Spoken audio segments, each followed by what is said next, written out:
Hello busy linguists, bonjour, привет, sveiki, I hope you are doing well.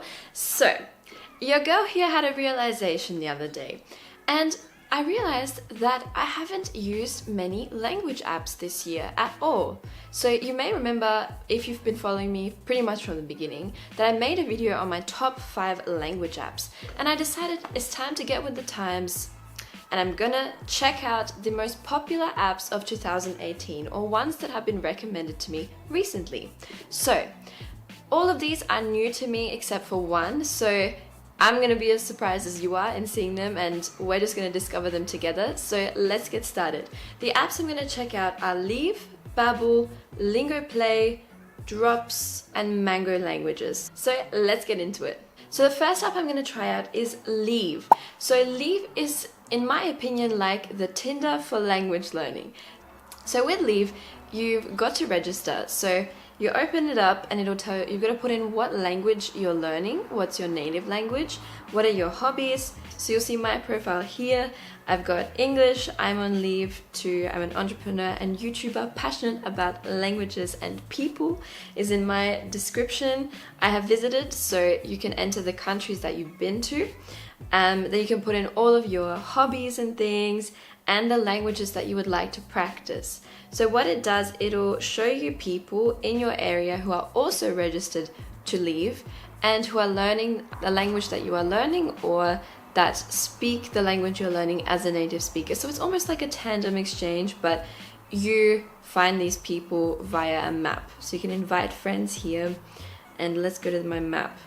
So you will see here that we have some people from, who speak French, German, English, and then you invite people and you basically can start up a conversation once they accept your invitation. So let's go to the next one, Babbel.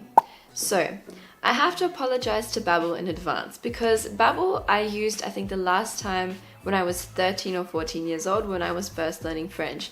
And to me, back in the day, Babbel I used online, and it was just it was a beginner's resource, and it was fun, but I felt like it didn't get me anywhere. So I have to apologize, because Babbel, I've given you a second chance, and you've done me good. You've done me good. So I'm really, really enjoying Babbel. You know those apps where you try them out and then you kind of get sick of them very quickly?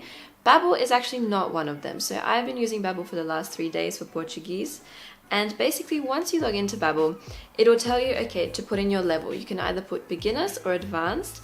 And what I really like about Babbel is that it uses a combination of your listening, so they have audio, they have images, and they have full phrases, so you're actually learning what you need for speaking. So let's check this out. Course. Let's go Portuguese for everyday life. Expressões de cortesia. So you can click on different courses. Alright, let's have a look at this. A locutora de rádio. A locutora de rádio. Yes. A administração. A administração. O empresário. O empresário. So yes, that is Babbel. So let's go to the next one, Lingo Play. So I checked out Lingo the other day, and I use it for Russian, and I find Lingo reminds me a little bit of Quizlet with pictures, which is great. Like, it's good for learning vocabulary. So if we go here, let's just go fruits and vegetables. You can have different activities. So first of all, you learn the cards essentially, and then you get tested on them. And the audio is also brilliant on these apps. Яблоко. Яблоко. Груши. Груша. Банан. Банан. Апельсин. Апельсин. So I'm really impressed by this. I think the one thing I like more than Quizlet, I suppose there are pros and cons to everything, but what I like is that with Russian especially, like, you've got everything pre-made, which can also be a downfall, because of course you want to maybe be able to make your own cards, but you've got it pre-made. And especially with Russian, you'll see here that you have like the word in Cyrillic and the word in English, like with Latin letters. So it's really, really good. And it's almost like in a game format, which is, I think, really, really important when you are learning a language and you have, that aspect of fun in your learning. So anywho, let's go to drops. Drops. When I first opened the app Drops, I was like, whoa, this is really well designed. I mean, look at this. It looks better than Mario Kart or something. Like, it just looks like a game format or something. So the app design, 10 out of 10. However, as we know, at the end of the day, it's the learning aspect that we're concerned with and not the design aspect. And I have to say, this app just kind of confused me, because as you'll see here, every single word has an image that goes with it, which is awesome. As I mentioned before, awesome concept to have. However, the whole thing that Drops does is you've got to match the word to the image it gave you. And I mean, with things like food and drink and stuff like that, that's not that confusing. However, I feel like you could fall into there could be some cultural differences that make you get things wrong. Like, for example, when you're looking at words like yes, no, maybe, there was a tick for yes, which for me, I associate not with the word yes, but with the word correct, which you might argue, oh, it's the same thing, but I feel like this is more a memory game matching a word to an image rather than learning the word. But I could be wrong, this is just my take on it.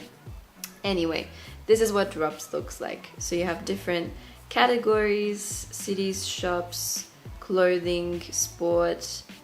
Oh, there's a dojo game for difficult words.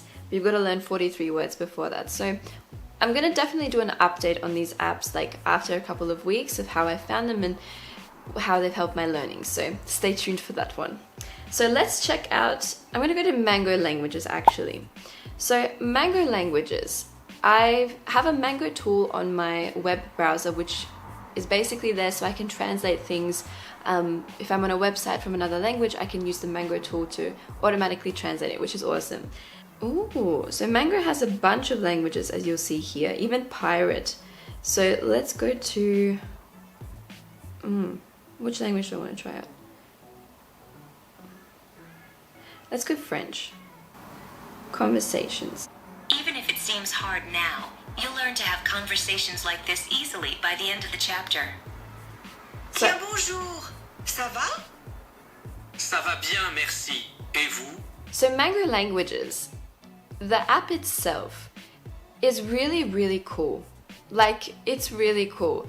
I was checking it out last Sunday with one of my German students, and he told me he'd been using it, and we were just doing like conversations in German with each other. And what I really like is you can record your voice as you can in Babbel, and as well it's really conversation based, so it teaches you full phrases. So like, it puts you in a simulated conversation with someone, and it prepares you for real life. So once you get out there and you've just learned how to introduce yourself and how to ask someone how they are, where they're from, you can literally take what you've learned and use it in real life. It's that practicality that I really love about Mango.